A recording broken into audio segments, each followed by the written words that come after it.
2, 1. Hey everyone, welcome to HHWJ. I'm here again with Tom Lauer. Say hi, Tom. Hi. And Dave Samoski. Say hi, Dave. Hi. And the one and only Danny Shaq. Hey, Danny. Hello.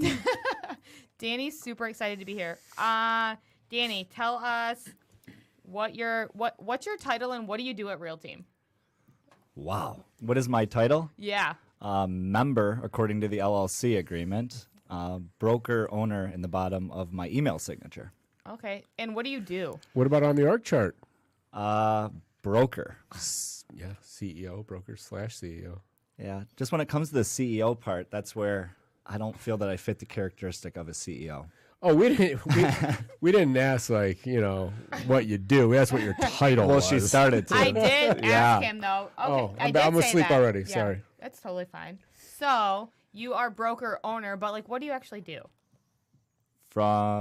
Just in general, if you're gonna say on a day-to-day basis, here's what I focus on. This is what I do. The first word that comes to mind is chirp my friendly competitors, like Dave Samoski over here. So honestly, what I do is help elevate my friends around me become the best they can be in their career. I think that's what I have the biggest ability to influence people with. How? Because I think of Dave, right? I can get under Dave's skin and say one little sentence that I know will make him be a better producer, ultimately a better husband and father, by just saying something like last year. I know you remember. What did I say? I remember. What did I say to you, Dave? I don't want to talk about it. I'll talk about it. And I don't think you said it to him. You said it to me. But he was there. Yeah. Oh, I was definitely within earshot. He knew it. Danny said to me, hey, who do you think is going to come out on top this year, me or Devo? And Dave was like, what the fuck? Him or Devo? Yeah, that's what happened. Who came out on top? Danny. Oh, really? So I have a question. What was the volume that you closed last year, Danny? Closed? Your closed volume. If another outside real estate broker were to look at you and say, hey, Danny, what was your closed volume last year? What was your answer? I believe it was 12.1 closed. Wow. 12.1. And how many houses did you show? Real quick, sorry. Houses shown? Yeah, how many houses did you show last year? Between 0 and 2. I disagree. You think you showed more? He showed. When? When we started talking about hitting 15 or whatever, he's like, "Yep, I'm showing houses." I'm going to need some examples, I mean, David. I'm going to need some too because I don't remember Danny showing houses. I don't pay attention to your business, man. I've seen the guy try to work a lockbox. He's not It's great not at it. good. No. There's still a lockbox on my front door. We've been in my house for 6 years, just for the record. You've never been able to get the key out. No, it's stuck. Rachel's like, Danny, why is this on here? I can't get it off, babe. I don't know. I have no Wait a idea. second. That's why that lockbox is still there. Yeah. Wow. No bolt I cutters. thought that was for when someone needs to get access to your house when you're not home or something. No, it's just still there. No key, but it's there. Wow. I love that. What were you going to ask him? I interrupted you, Tom. I don't know. I've got 3 pages of questions. You do? All of the questions I've been too afraid to ask. And here we are. Yeah, I'm going to save the good ones for the end. All right, I have a handful too, so I'll let you go first. Do you want to alternate? You want to Yeah. tag team Danny Schick? A little now. All right. What do does it. Dave do here? Oh, you're going to see. He's the color commentary. It's great. That's right. He adds the color. Dave to the has some conversation. questions too. He likes to stay in the background. Got it.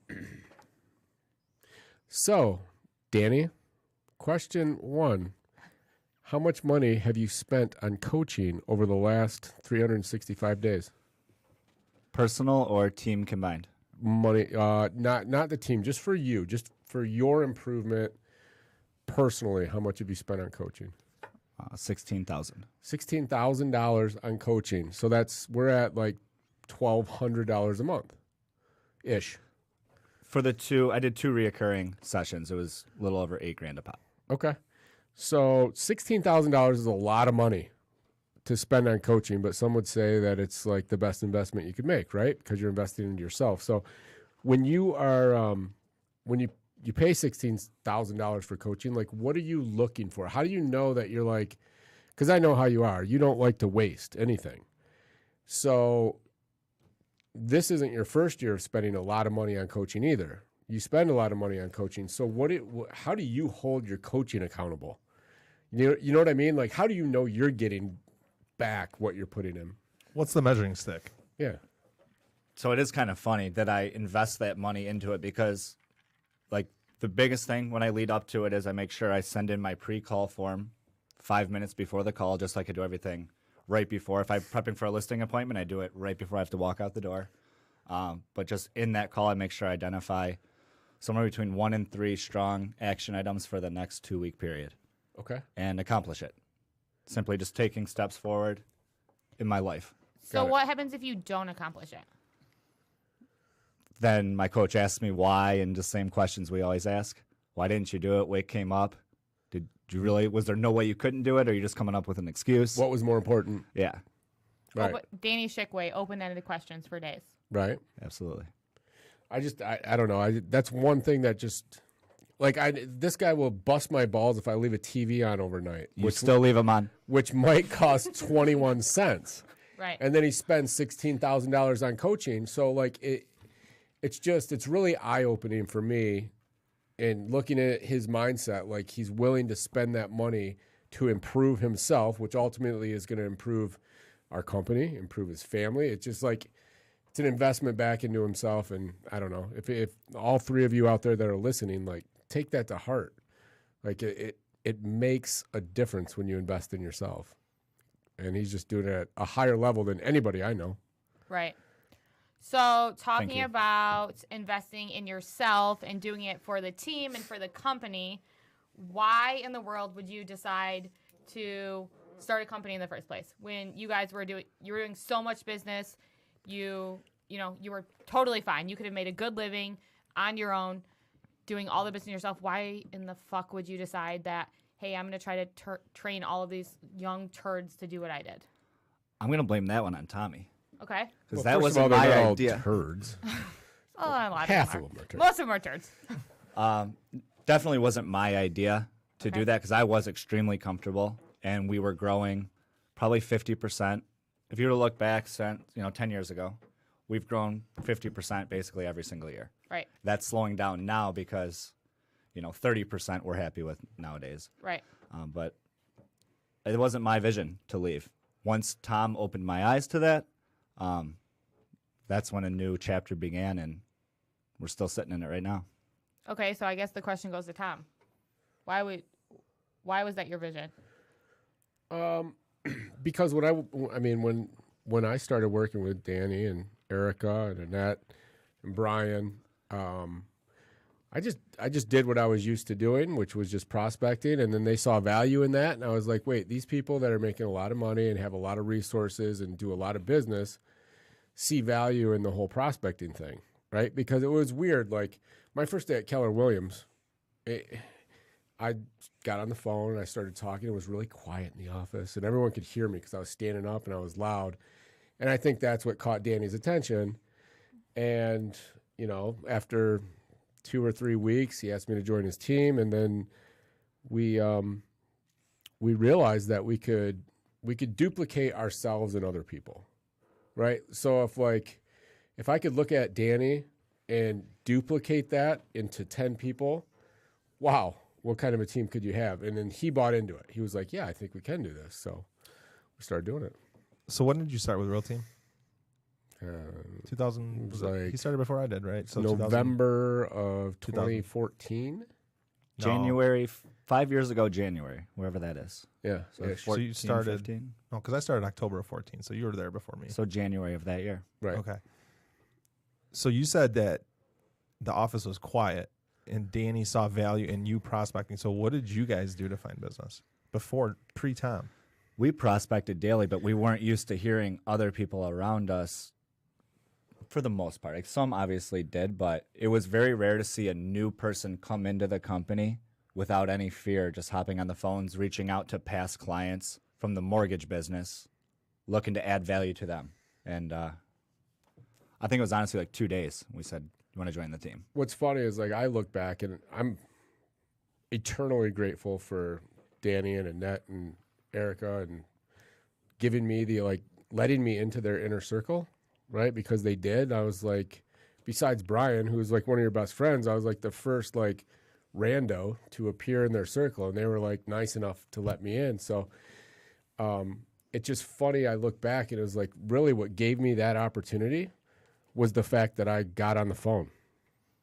Right? Like the fact that I like got on the phone and started prospecting is what gave me the opportunity that led to me being partners with these guys and growing Real Team. It's funny how shit works out. We know Danny's been pretty successful in his career, since we've known him. Danny, have you ever failed at anything? Yes, sir. Every day. Can you give us an example of something that you set out to accomplish and you failed?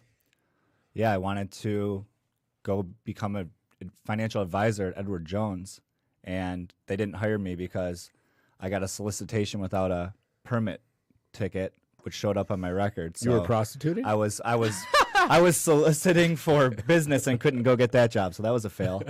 Luckily, I didn't go down that path because I believe this is my passion, but that was a fail.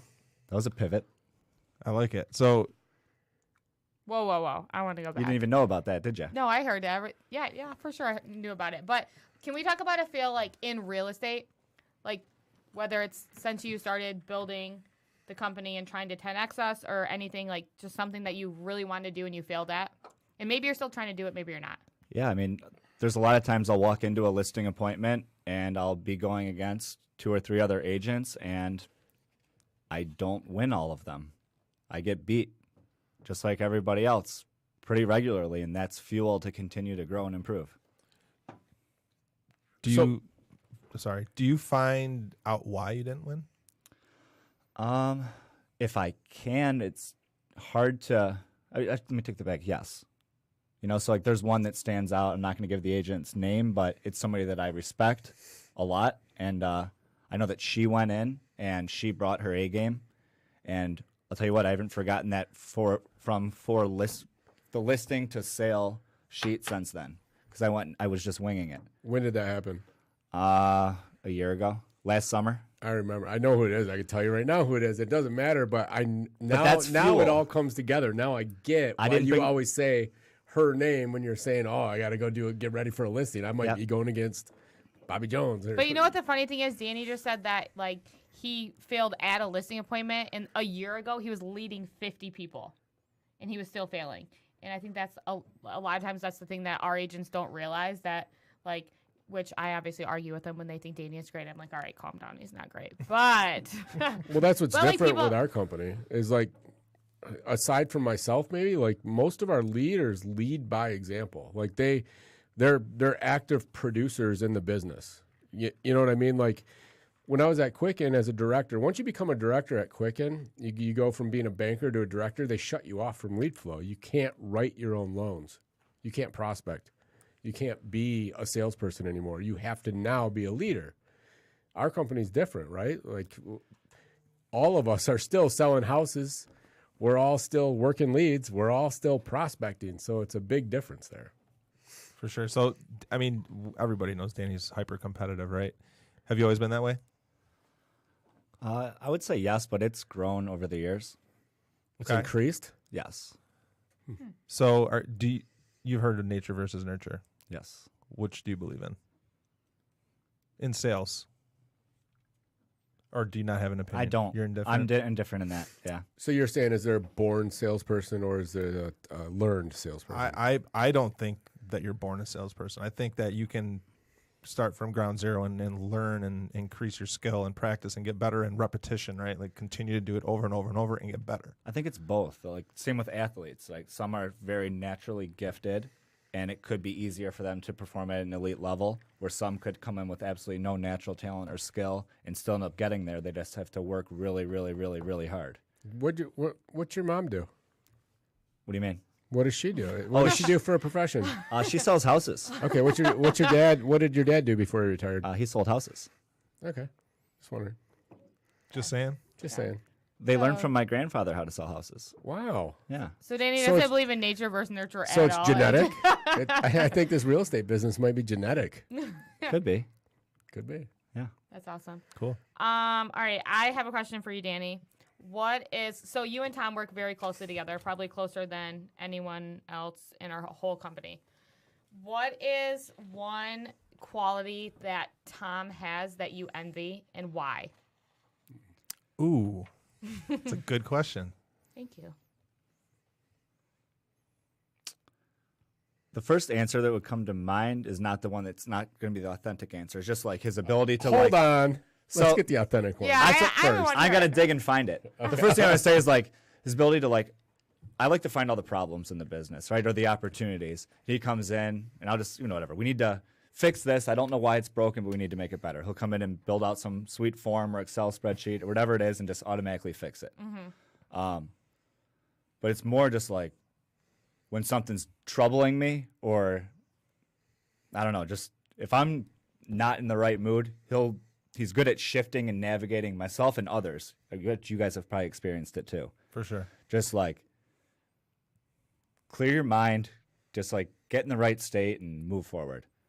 So you may not, you're shaking your head like, I don't know if that's. I was nodding, yes. Like, Yeah? Oh, Yeah. I'm I sweet at think that. I think that Tom knows he's good at it, but I feel like a lot of times he doesn't know when he's doing it.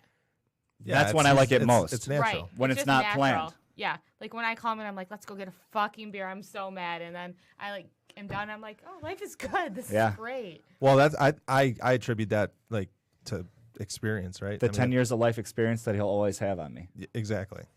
For sure. So, hey, Tom, same Yeah. question to you. What's Yeah. the one quality that Danny Shaq has that you don't, that you envy, and why? 100% easy answer, self-discipline. He's one of the most disciplined individuals I've ever met. And I just, that's a quality that escapes me.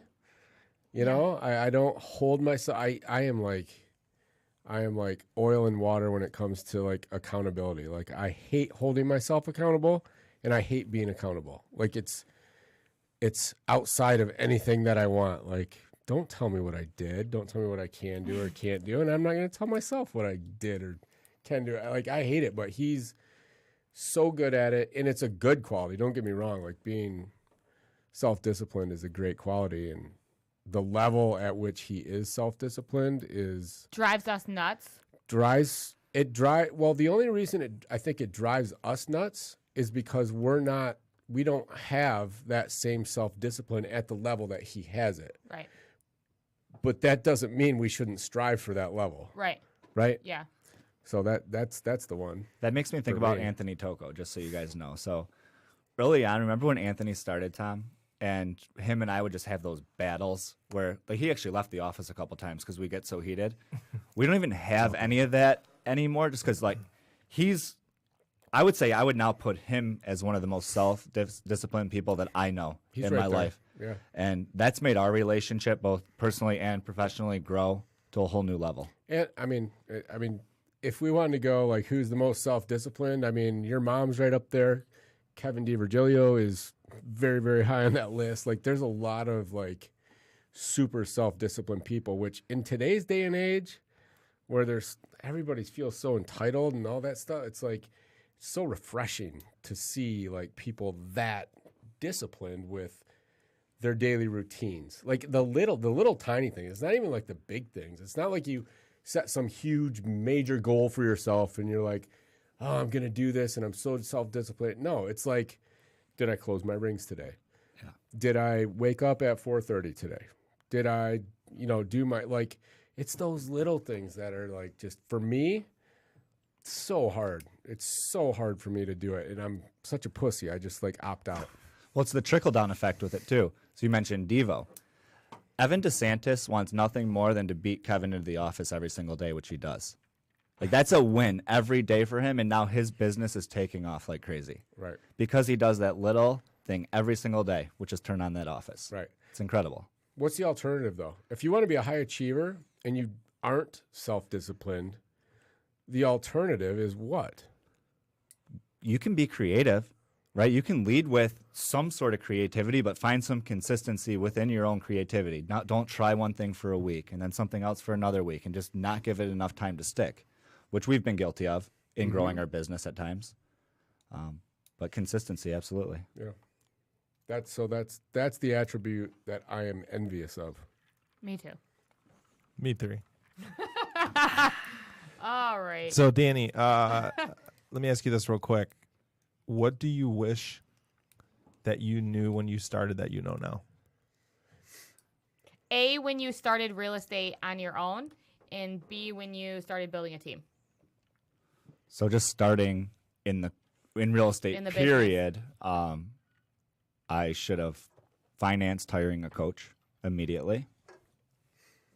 So you're saying I don't have the money to do it, but I would have taken money out of my house or borrowed money from someone to pay for a coach. 100%. Awesome. No question.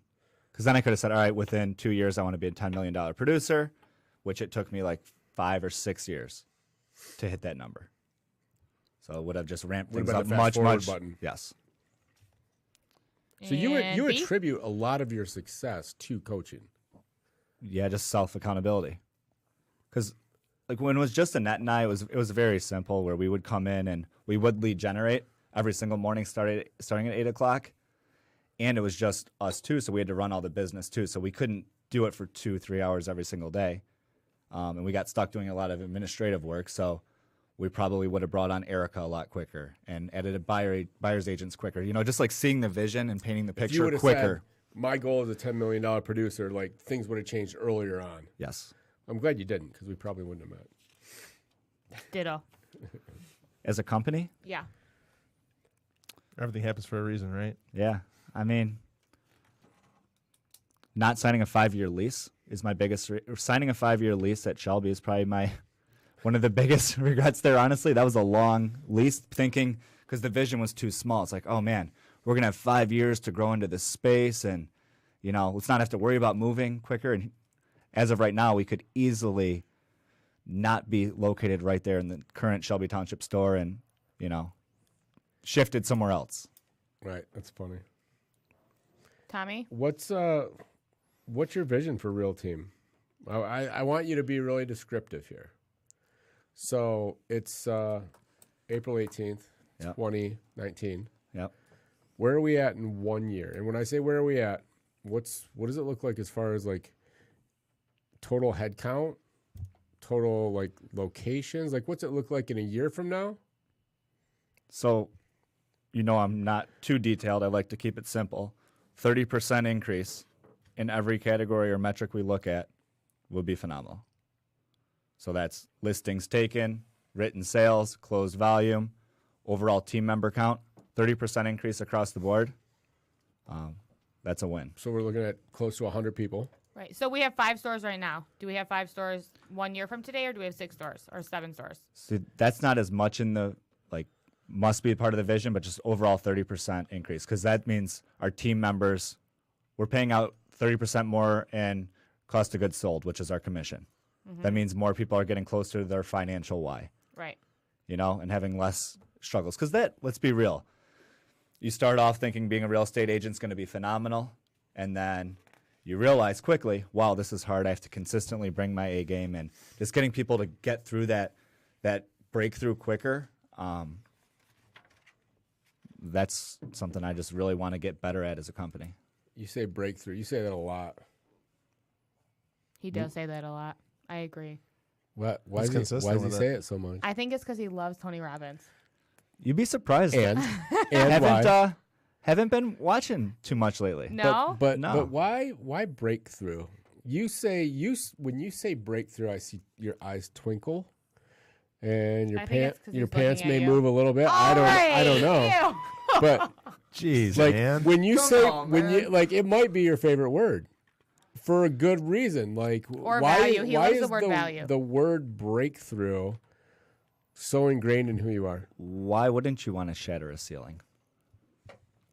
Not everyone does, but I enjoy that. That's really rewarding to be able to take something we weren't able to accomplish and then just break that through that ceiling, whatever it may be. Right. When's the last time you did that? When was your last breakthrough? I mean, right now, I would bet that we've never been at our written pace of 17 million. And is it the 17th of the month right now? 18th. Yeah, we're on On the pace. 18th of We're the on month. pace, yeah. I don't think we've ever been that. We're in the middle of a breakthrough right now. We're going to break 30 million for the second time ever this month. It may be our first best month ever or our second best month ever this month. That's a breakthrough. We're sitting in the middle of it right now. I love that. Dave, You haven't said a word in a solid 7 minutes. It's been less than that. Danny, what state will house the first real team outside of Michigan? Ooh. The state will be wherever the right leader is, that we all agree that it makes sense to expand our business outside of Michigan. I So it's not. I think we're leapfrogging. Like literally, we're not even outside of Detroit metro area yet. Would it be Davison, here we come. Would it be Davison? Come on. There's Get some out good of here, houses there. Genesee County. Yeah, I see more expanding through Michigan before I see another state. Okay, so how far out? Like if Metro Detroit is like the nucleus, right? Yeah. How far out in Michigan? Grand Rapids, How about north? Traverse City, anywhere up there. Dave, do you just want us to tell you Traverse City Real Team's opening up in 2021? Dave's like, can I please go to Traverse City? Ann Arbor, Torch Lansing. Lake, get it right. Alden, yes. Michigan Real Team. That's Can't right. wait. I'm there. Holden. Sign me up. Dave got his answer. That's got what I was the looking answer for. he was looking That's what I was looking for. Cool. What do you got, Tommy? Oh, I've got 3 pages here. I know you do. You want me to just Wait, go I black? want you to ask one of the questions that you've been too scared to ask Danny. It's on Okay. the last page, I think. Okay, no problem. So we talk about at Real Team, and we have a vision that has set us apart from most other agencies, and that is that we say that we only hire full-time agents, right? And I feel like we've had so many examples that I can tell you where we have lived that, and we've turned down people, right? So, but that's a hard thing to do. Like I believe that our number one metric we have to focus on is headcount, recruiting new people, keeping more people. So when it comes to that requirement of being a full-time agent, and you, Danny, if you're to look at somebody in our company and say, yeah, you're in because you are a full-time agent, what does that mean to you? What does a full-time agent mean to me? Yeah, so if I'm interviewing for a position at Real Team to be a real estate agent and I want in, like, you tell me I got to be full-time. Danny, what's that mean? What's it mean to be a full-time agent at Real Team? How do I keep my job? At a bare minimum, would like to see at 4 out of 5 huddles to be considered full-time, right? Yep. It Fair depends enough. on who you talk to on the effort side, whether it's sync notes, mojo minutes, appointment set, and that fun debate goes round and round.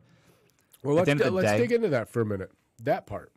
So, because I think it's important, right? So, Yeah. so I'm an analytical guy, right? And I'm interviewing at your company.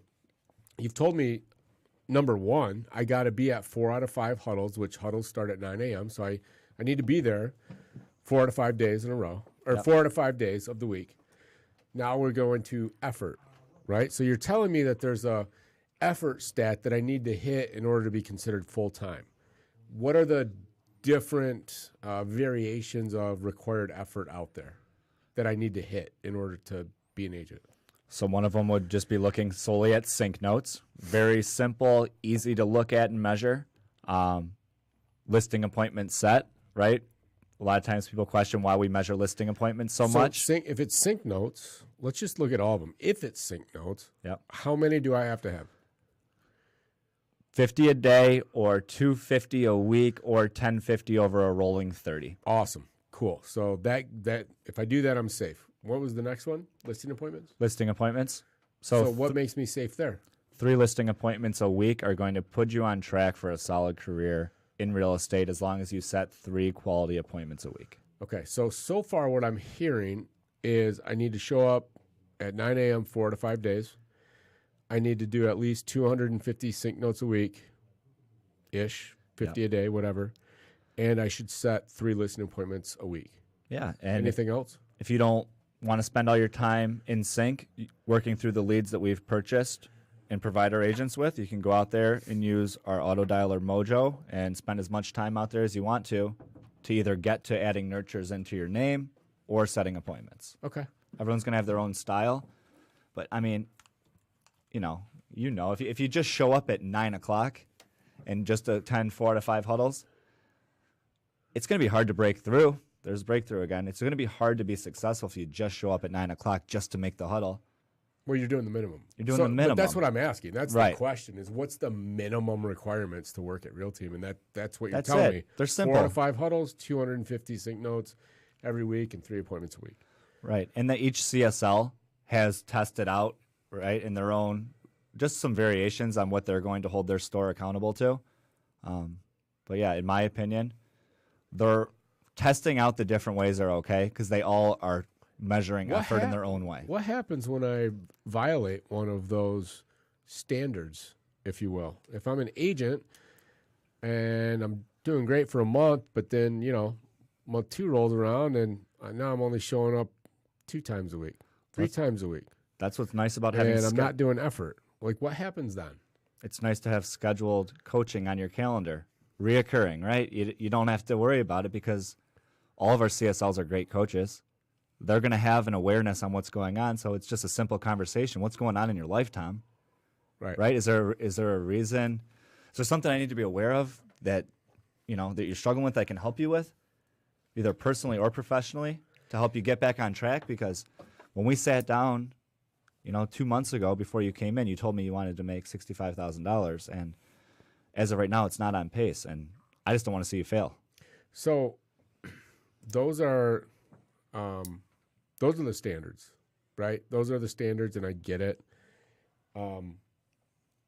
We know what happens when people don't hit the standards. They get talked to at coaching. But why is that important? Why is it important for Real Team to say we only hire full-time agents? To strengthen our core. Tell me more. So each year that goes on, our core grows with the amount of human beings, and we become tighter when we keep our principles in place. Perfect. The outliers that aren't willing to fully get committed or stay committed. People are committed at some point always, but staying committed Especially is in the the beginning, right? Yeah, it's the They're challenge so to committed in the stay beginning. committed. Danny, but why would I care about being in the core? It's not like an exclusive club you get to be a part of, but when you stay committed, you just naturally become a part of the core and you start to see success. I don't know about you guys, but Ashley Edwards is coming to mind for me right now. We're going to say breakthrough again, but that is what she's in the middle of right now.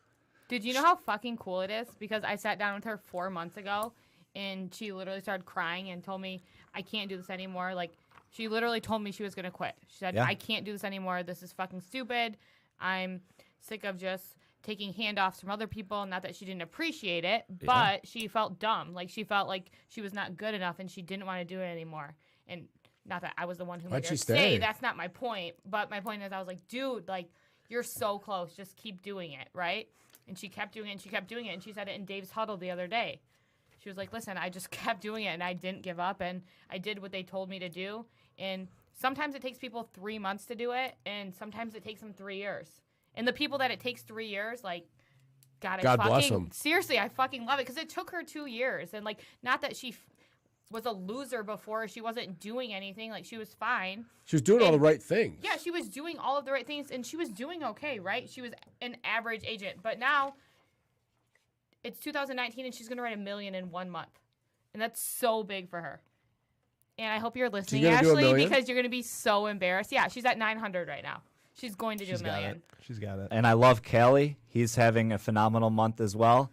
But, man, a big part of me wants her to finish strong and take 2 coins this month, her first $1 million and that written. Well, I don't know. Callie's going to hit 1.8 this month, though. We talked today. so I don't know about you guys, but for me, it's so much fun to pull up the Gecko boards, month-to-date written volume, and just look at the new names. Like, that's what gives me more pleasure than anything is, like, seeing new names at the top of that written list is just like, Yeah.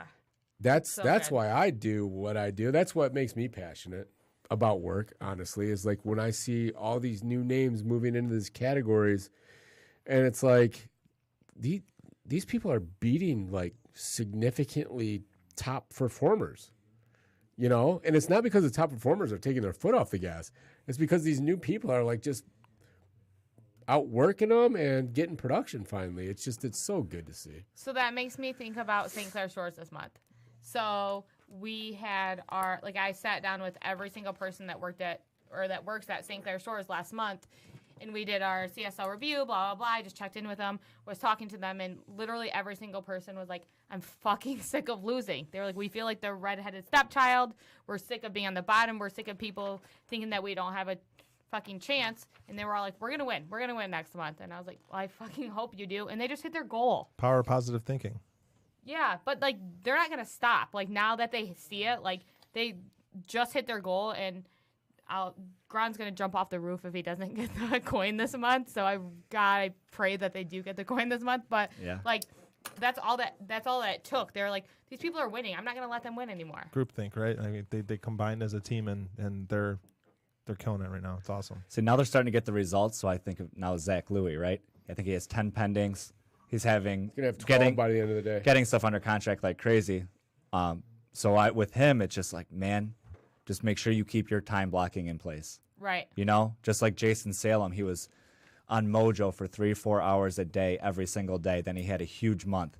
Same thing there. Just Can we stay talk consistent, about that guys. for a minute? Because that, I don't know if it's me, you, your mom, Dave. I don't care who you are. We all make the choice. We make the decision to put ourselves on that roller coaster, and it's so fucked up.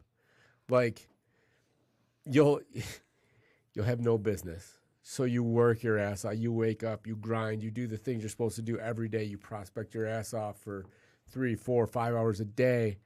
You get the business. Then you get the checks. You get the business, you get the checks, everything's good, but guess what you're not doing? Prospecting. Not doing what got you there. And we look at it and we laugh, but it's like, I feel like the true breakthrough that we could have as a company is getting every human off of that roller coaster. I don't know that we can do it. I think that is an insurmountable task almost, because it just, from every sales job I've had or every sales company I've looked at, it seems like the norm. It seems like that's just how it is, because when I've got, $10,000, $15,000 check coming, the last thing I want to fucking do is call people that don't know me and try to get a listing appointment. Or the complete opposite, though, right?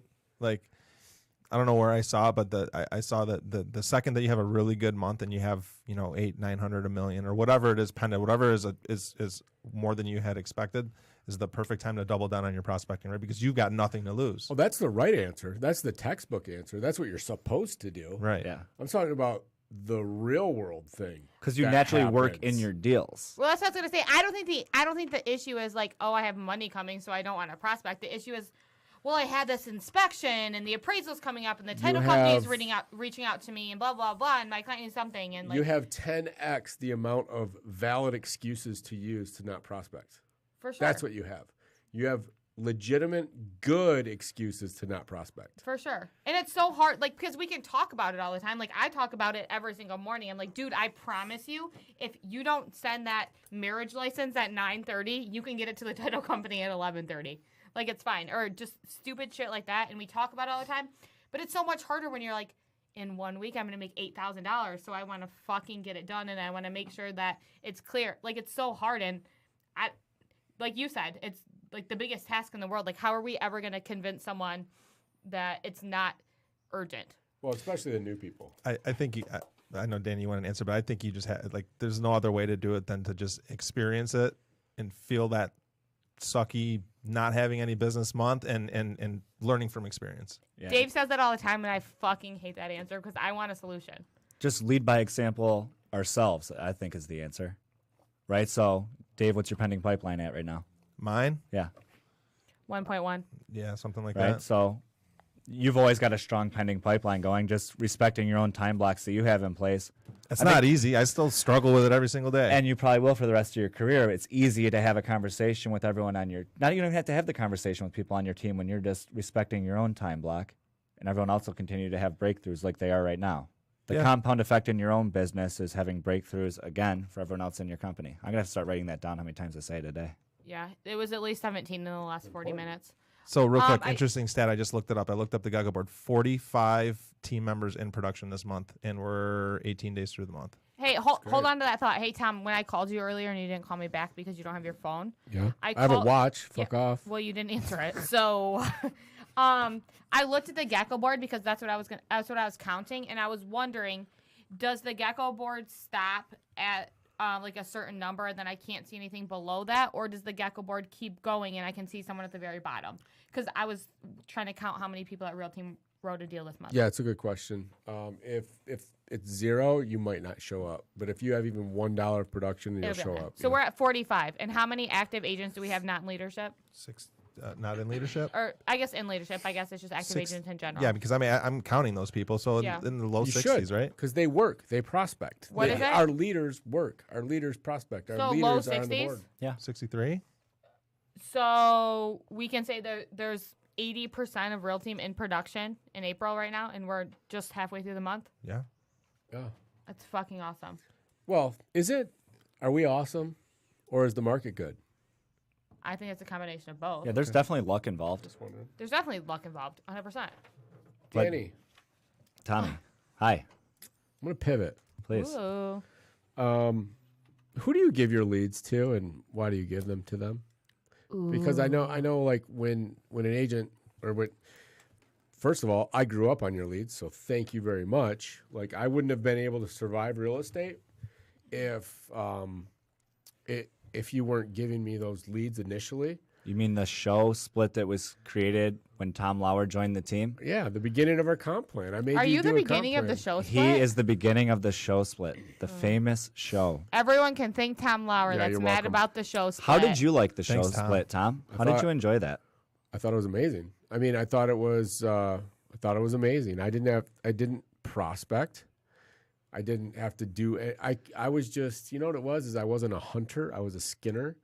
I just sat back and wait for you to shoot the deer, and I just sat back and skinned it up and ate it. It was awesome. And yeah, it's worth, well, I don't know what it's worth now, but for me it was worth 0.25. It's worth 0.25. Oh, it's still worth the same. Huh. Yeah. So yeah, I found great value in it. I thought it was amazing, and it allowed me to grow into a career in real estate. What Can you tell me about the those? truth though? Like, seriously, sometimes when you got those checks, you can't tell me you sometimes didn't think, what the fuck, dude? I worked that hard, and I I'm did. Oh. getting. Like those people that you had to show 25 houses to. That's my fault. All right, then you tell me the truth then. Yeah, I looked at that check sometime and I'd be like, this isn't worth it. You know, not realizing that Compared to what? it was Compared to not Okay. having a deal? okay when I first started. Yeah, compared to not having a deal, you're right. I mean, that okay. did cross my mind, but looking back, it's an opportunity to build a relationship with a client. It's an opportunity for me to show you what I'm worth. It's an opportunity to make money. It's an opportunity to learn. When I flipped the script to looking at opportunities versus how much money I was making, that's when it made the difference. And that's my answer. Yeah, I guess I was a little different. I was just completely grateful for it. And this is the truth. I was completely grateful for it the whole time because, well, now I know it was a lie because you were flipping me Zillow leads. You didn't even know. I thought these were all like your like personal, but it didn't matter, right? Point fives came into play. But it didn't matter. It was an opportunity either way. It didn't matter if it was Danny's friend, cousin, Right. or a Zillow lead that he handed me. Like it didn't matter. I was still going to approach it the same way, and it was money that I wouldn't have had if he wouldn't have thought of me. Right. To which give felt, it to. Which felt good. So back to the original question.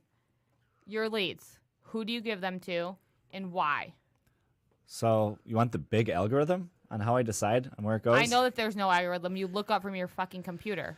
So I think about who's the client, Okay. right? What's my relationship with that client? I think about their personality styles, where they're looking, and who they're going to mesh with best. Usually 1 to 3 people pop in my mind, and I start with What's the whoever's tie number break? 1 on my list. What's the tie break? They're usually in order. You got 3 people. In I order go there- from what? Whoever I feel like is going to be the best overall match for that client. Got it. Okay, so let me ask you this question. For the people who have never got a Danny Schick lead, Yep. why, or I guess the question is, what can they do? So if I work with an agent with one of my clients on a deal yesterday, chances are they're not going to be right back on the next one. Right. Right?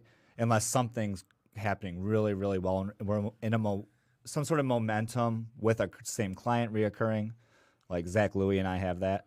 Right now we have a Detroit investor that's doing a lot of business, right? Right. Zach's done a great job of securing future business there. Right. Right? But on those, his opportunity has gone up drastically now. Just to be clear, I know this is kind of pivoting away, but any The future opportunity as his commission? his commission goes up because I'm not involved in any of these future ones. He's Right. earning all that now. So instead of getting a 0.2 on those listings, he's now getting a 0.4. Okay. On the buy side, he's also getting more. So his opportunity goes way up. But how do I decide who the opportunities go to is your question, right? Right. I don't look at anybody as leads, so that's why I'm not saying that word, right? They're usually my friends, family, or referral of my friends and family. Right. So I want to make sure I'm going to let anybody that's going to show a house to anybody that's in my network, they're going to treat them great, right? If it's not somebody that's been here for a while that I know they're proven, who's being consistent, right? I'll ask the CSL. If I know it's going to a certain store that they're up, I'll just reach out to the CSL and say, hey, who's best right now? Who's best for the next at-bat? And they always tell me. Okay. So So, if it's I was not looking to get Danny Schick leads, I mean, it's pretty simple. I just need to act like and be the obvious choice. Yeah, I mean, your business is going to get so much further, not just waiting for those. I mean, I'm going to have a little opportunity here and there. If you just do that over and over yourself as an agent, you're going to get so much further ahead. Danny's not that good. He doesn't have that much business. It's true. Yeah, only $12 million. Yeah, last year. So I just thought of a really good question to ask him. So I'm going to talk to you guys first Oh, Lord. it came up on the You want to run it by us? it came out on the very first podcast. It was what was the biggest mistake you'd ever made in your real estate career, and both of us both got. Oh, you got it. Yeah. So I stole your thunder. So go No, ahead. it's good. No, it's all you. Danny, what was the biggest mistake you made in a real estate transaction in your career? Well, septic. It didn't. Oh, that was a good one. I wasn't even going there. This one didn't actually end up. I talked ending about up, that one already. This one didn't end up being bad, thankfully. But I walked into a closing and was asking the buyer, who I'm not going to connect it because I don't want him to come out, but I asked him, like, so you're going to get called back to work? In front of the mortgage guy? I just didn't know. I was early on in my career. Wait, so it was your It buyer closed. No, it wasn't. It happened to be our listing, but I happened to know the buyer indirectly. and the lender was there? The lender wasn't there. The title agent happened to be there, but Yeah. that was bad. Like, that's one of those things. That's one of the biggest no-nos ever. Insert And, foot and mouth, right? Yeah. So got called back. Everything was good, but it closed. It wasn't the first mortgage that closed where the buyers lost the job. It wasn't lost. It was. Probably won't be the It was last. just kind of like a pause for the moment. Got it. They're no, still no. they're still in their home and they have a ton of equity. There you go. Yeah, it worked out great. It worked out great. You for can call everyone. them. Yeah. That's awesome. Danny, what kind of what piece of advice would you give to a newer agent who's been doing all the right things? They've been grinding. They've been making all the calls. Maybe they're setting 2 or 3 appointments a week, and they're just not seeing a lot of success. What can an agent do immediately to find business right now? Ask Ashley. I don't know. What did she do to stay with it for 2 years to be able to stay afloat until she got through to where she's at today? I mean, you can look and sync. Well, I think it's her Slack message, right? You said ask Ashley was your answer. I got it. She Hold on, had I'm gonna pull it up she for just everyone. recently sent out a Slack message that speaks to exactly what you're saying. And I don't know, Jamie, do you got it? Can you read it? Yeah, I'm gonna pull it up. It was Because- Slack Jen? Yeah, Slack Jen, and I'm gonna pull it up because it made me cry because I love her so fucking much. Read it. Do you got it? Yeah. Are you Go guys ahead. ready? So for all of you agents out there that feel dialing day in and day out isn't working, hang in there. I've been at Real Team for almost 2 years now, and I'm finally seeing success from all of my cold calling and sync dialing. I thought you'd like to see a little motivation if it's not working for you right now. It will work and it will pay off.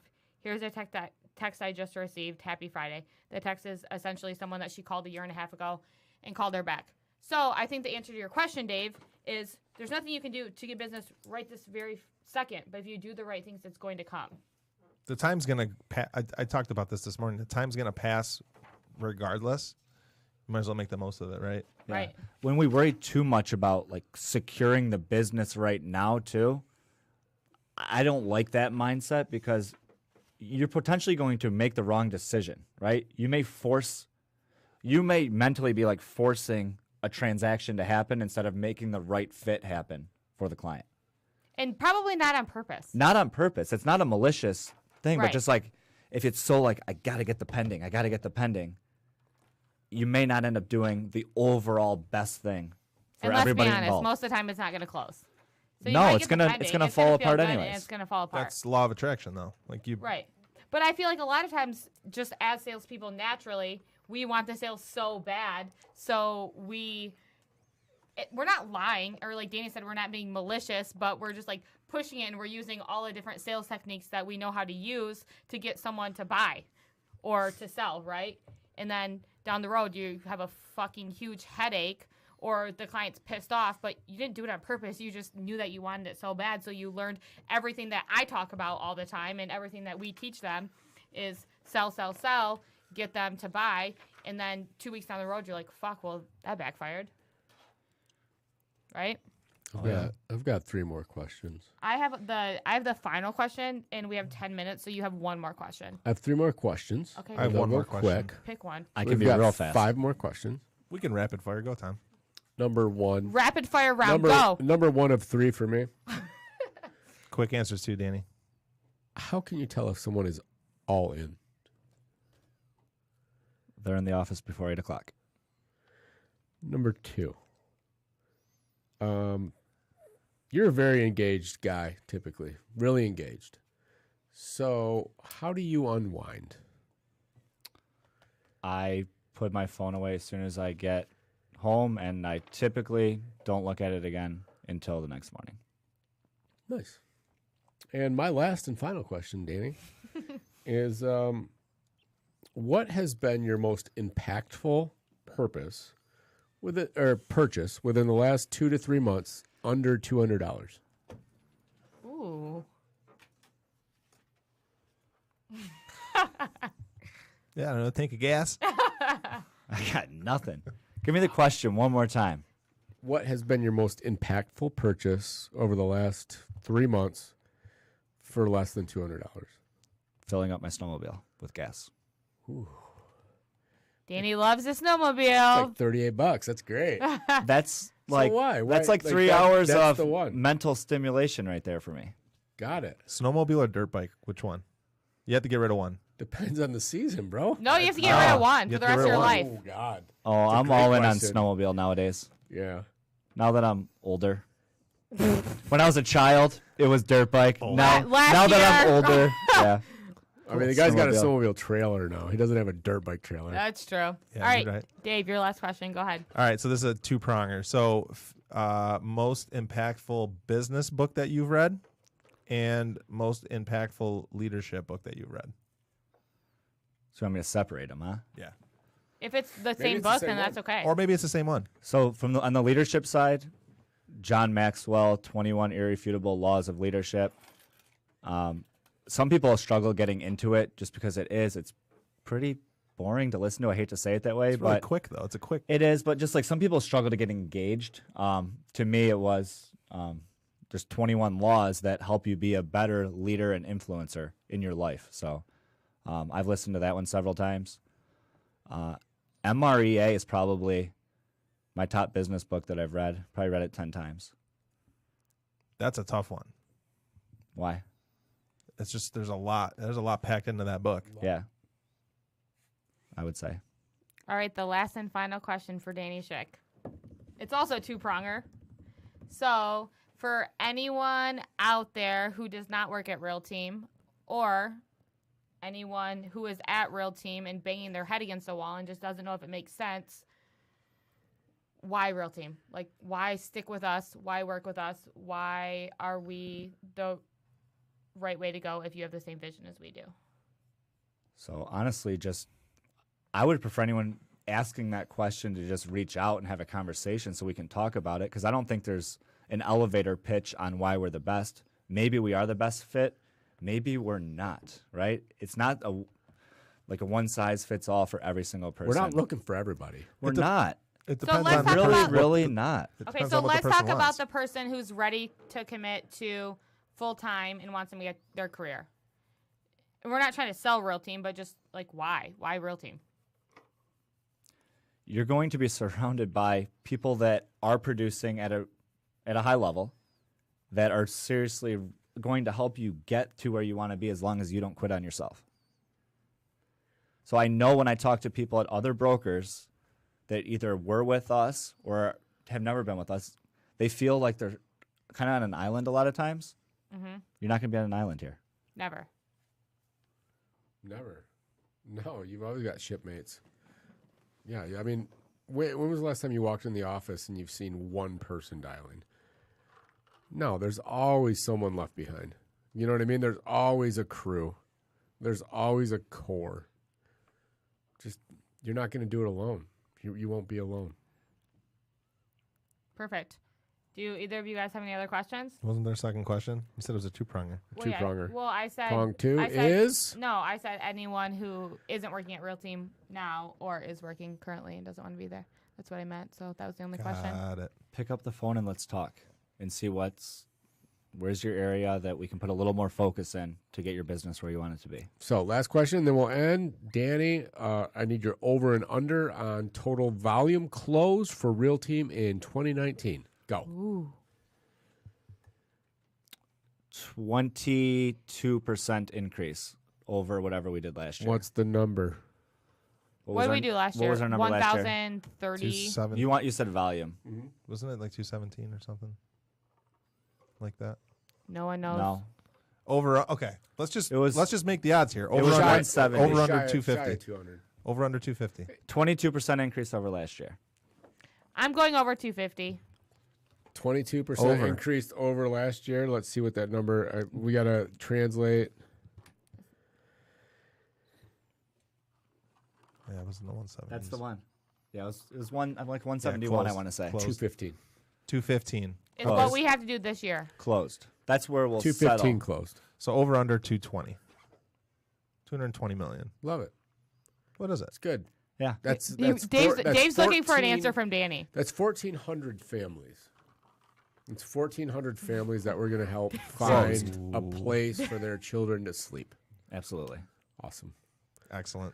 All right. Awesome. Hey, thanks, Danny. You were only like half as awkward as we thought you were going to be. Thank you. So it was fun, and we love you, and we appreciate you. Does anyone else have anything to say to Danny? Thanks, guys. Appreciate you, bub. You guys have fun. All right. Bye. Thanks, Bye. guys. Totally need some outro.